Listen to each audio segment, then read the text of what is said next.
You ask Tiger to solve. This deals with linear equations with one unknown. The final result is p equals -1. Let's solve it step by step. Simplify the expression. Simplify the arithmetic.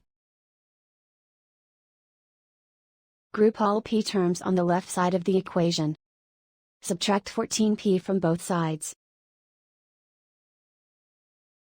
Group like terms. Simplify the arithmetic.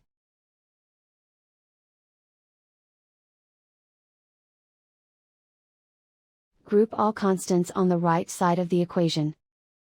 Add 9 to both sides.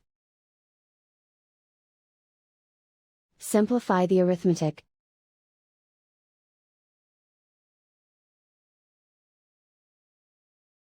Isolate the p.